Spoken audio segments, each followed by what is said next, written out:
ujung-ujungnya lengserkan Jokowi. Bahkan kemudian dengan reuni-reuni itu ingin mewujudkan khilafah Islamiyah, ingin mewujudkan NKRI bersyariah.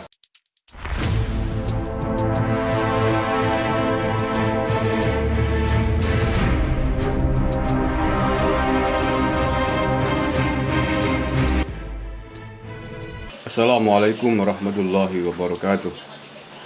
Bismillahirrahmanirrahim. Alhamdulillahi rabbil alamin. Allahumma sholli ala sayyidina Muhammadin wa ala alihi wa sahbihi ajma'in, amma ba'du. Saudara-saudaraku sebangsa setanah air, selamat bertemu kembali dengan KB Nusantara. Saya berharap mudah-mudahan saudara-saudaraku semua selalu dalam lindungan, dalam rahmat dan naungan Tuhan yang Maha Kuasa. Allahumma amin ya rabbal alamin. Saudara-saudaraku semuanya, negara kita tercinta ini beberapa tahun terakhir dihujani oleh isu-isu agama yang digunakan untuk membungkus kepentingan politik.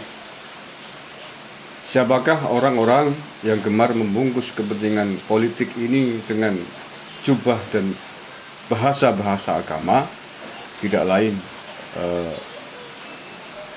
saya kira saudara-saudaraku semua sudah sangat tahu, sangat mengerti siapa mereka. Ya, karena pelakunya adalah dari kelompok yang itu-itu saja, tidak pernah bergeser dari kelompok yang lain. Nah, isu-isu agama ini sesungguhnya sangatlah berbahaya untuk keutuhan negara kesatuan Republik Indonesia. Mengapa? Karena NKRI ini adalah negara yang dibangun, ditegakkan atas dasar banyak sekali perbedaan. Perbedaan agama, perbedaan budaya, perbedaan suku, budaya, dan lain sebagainya. Maka ketika orang mengusung isu agama untuk mencapai kepentingan politiknya, maka pastilah akan mengkoyak perbedaan-perbedaan yang sudah kita rajut berpuluh tahun dalam bingkai Bhinneka Tunggal Ika. Ya, Bhinneka Tunggal Ika adalah semboyan yang mestinya selalu kita tegakkan, yang mestinya selalu kita bangun agar kita berdiri tegak dan kokoh dalam banyak perbedaan tersebut. Berbeda-beda tetapi kita tetap satu dalam naungan negara kesatuan Republik Indonesia dengan damai, rukun, dan aman. Itulah modal dan aset yang sangat berharga dan sangat penting di Republik ini agar kita bisa memajukan bangsa dan negara ini. Tetapi setidaknya dalam kurun waktu 5 tahun terakhir yang dimulai sejak 2014 sebenarnya, Bhinneka Tunggal Ika nampaknya sedang diupayakan, sedang diusahakan, dikoyak, dilukai terus-menerus oleh kelompok tersebut. Apakah kita akan diam saja? Tentu saja tidak. Ketika kelompok ini tidak kunjung menghentikan aksinya untuk merusak tatanan negara ini, maka rakyat lama-lama pasti bosan. Rakyat lama-lama pasti melawan. Nah, ini adalah warning keras untuk orang-orang yang gemar berteriak atas nama agama untuk kepentingan politiknya.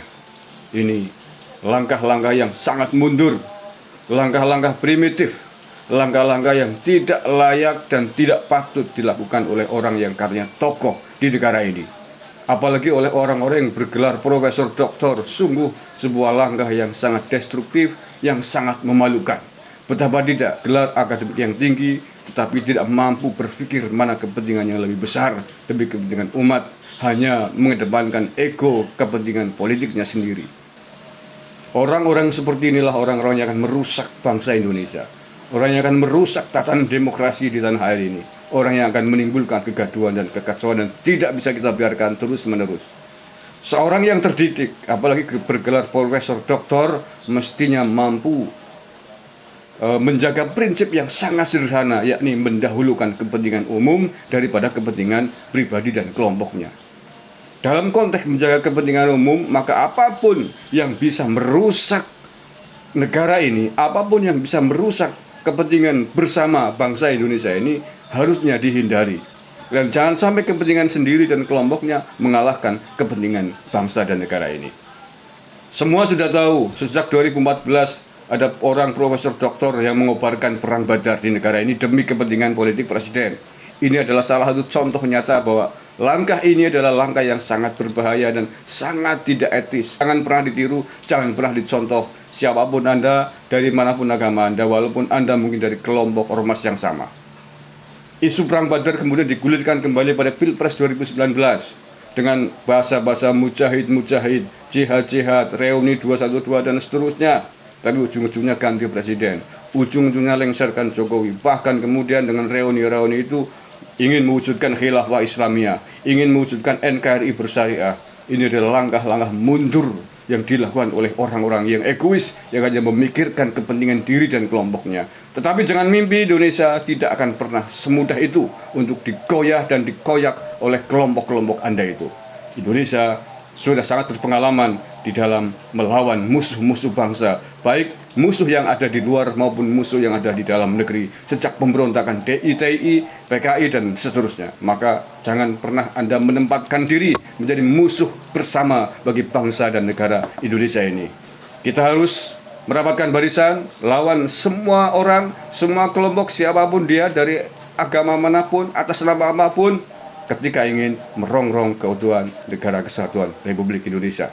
Rawe-rawe rantas, malang-malang putung. NKRI harga mati. Wallahul muwaffiq ila aqwamit thoriq. Assalamualaikum warahmatullahi wabarakatuh.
Penggunaan sentimen agama dalam politik ini bukan hanya terjadi pada saat ini saja di negara kita. Ini sudah terjadi ribuan tahun yang lalu.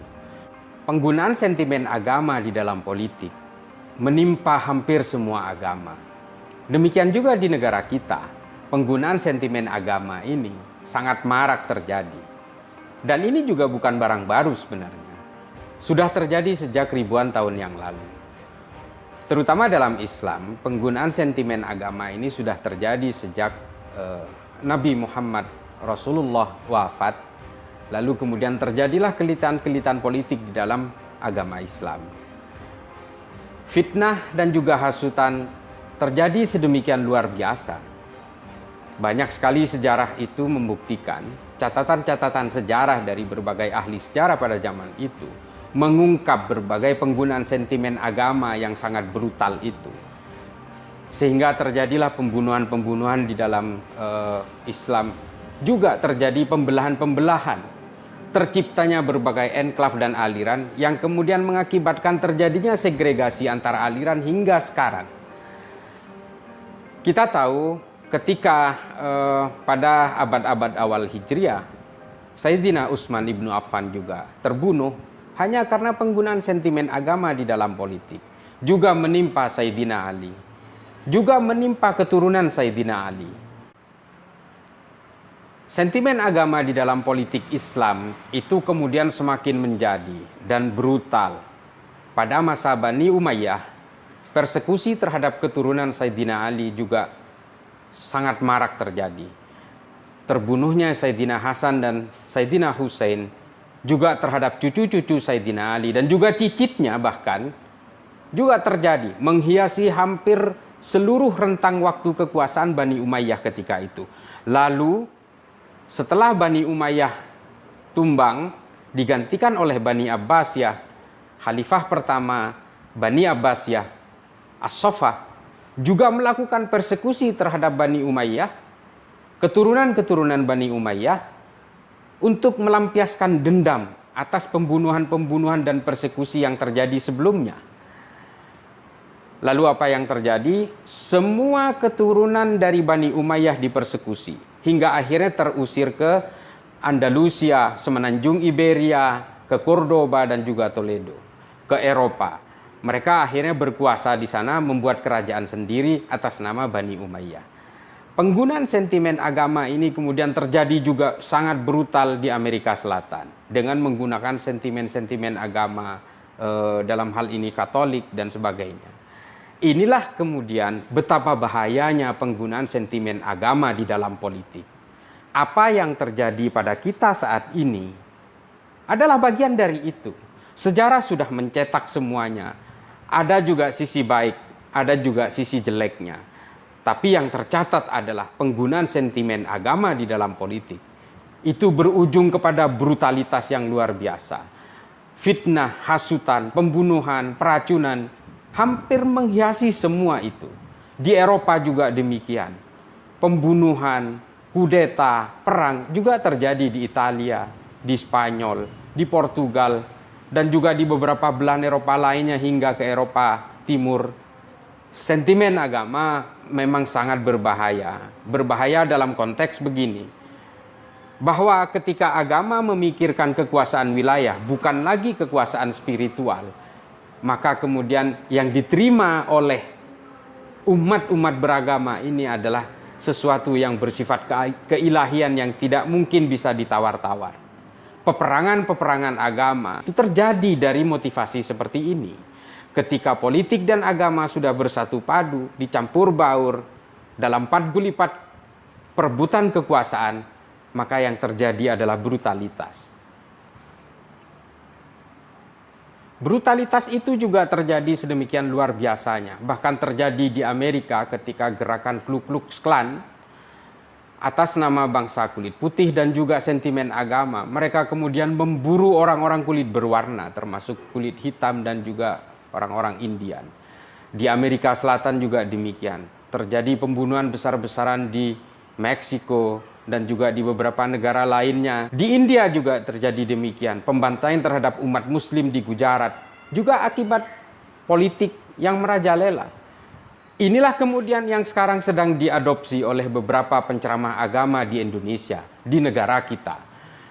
Di negara kita banyak sekali penceramah yang menggunakan kelitan-kelitan politik sebagai ayat-ayat suci untuk mempertegas tujuan mereka, kepentingan politik mereka, untuk pencapaian-pencapaian elektoral yang sebenarnya tidak perlu dilakukan.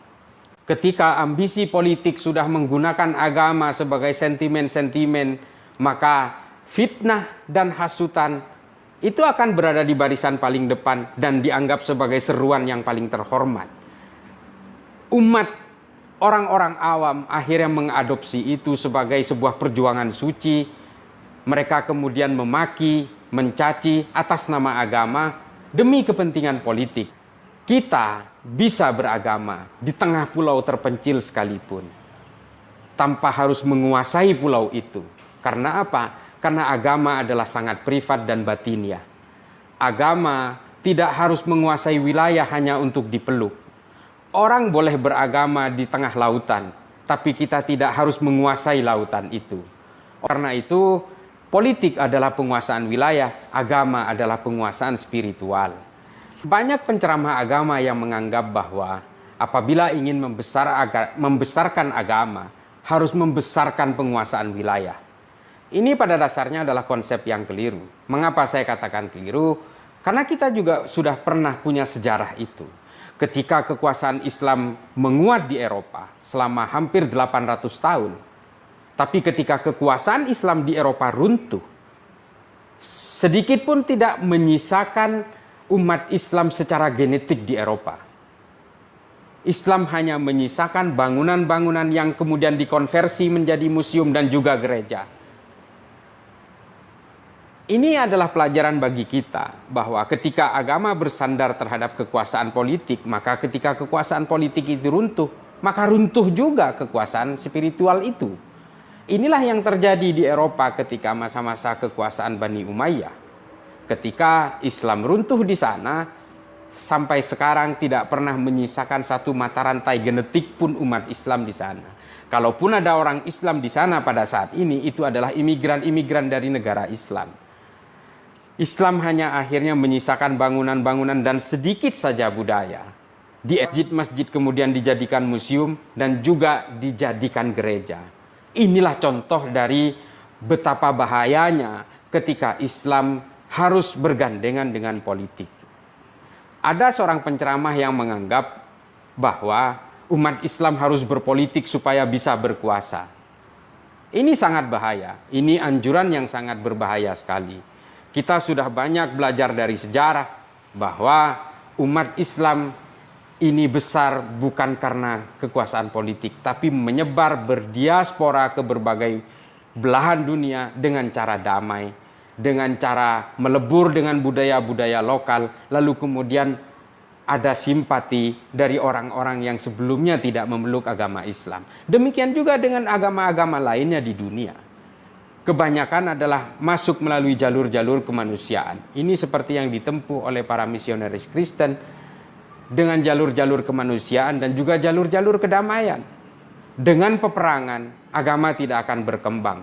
Agama hanya akan menumbuhkan kebencian. Oleh karena itu, penceramah-penceramah agama yang kita jumpai di Indonesia pada saat ini yang hanya membela kelindan politiknya dengan menggunakan sentimen agama, ini harus kita jauhi dan harus kita lawan. Karena ini tidak akan membesarkan agama Islam itu sendiri, hanya akan membuat jurang-jurang kebencian antar pemeluk agama. Dan pada akhirnya hanya akan terjadi peperangan. Agama tidak diciptakan sebagai alat membasmi umat agama lain. Agama adalah alat untuk menyebarkan kedamaian. Perbedaan-perbedaan yang diciptakan oleh Tuhan di bumi ini bukannya tanpa sengaja, tapi dalam kesengajaan agar kita saling mengenal satu sama lain. Itu termaktub dalam Al-Quran dan kita sebagai orang Islam harus meyakini itu. Oleh karena itu, penggunaan sentimen agama dalam politik harus kita jauhi. Apapun dalihnya, pada akhir hanya melahirkan perpecahan dan kebencian. Oleh karena itu, marilah kita beragama dengan damai. Penggunaan sentimen agama di negara kita saat ini sudah terbukti pada akhirnya orang hanya saling membenci, saling memaki. Bahkan seorang presiden pun harus dimaki, dibenci, dihina dan sebagainya. Karena mereka merasa benar dengan menggunakan dalih agama itu.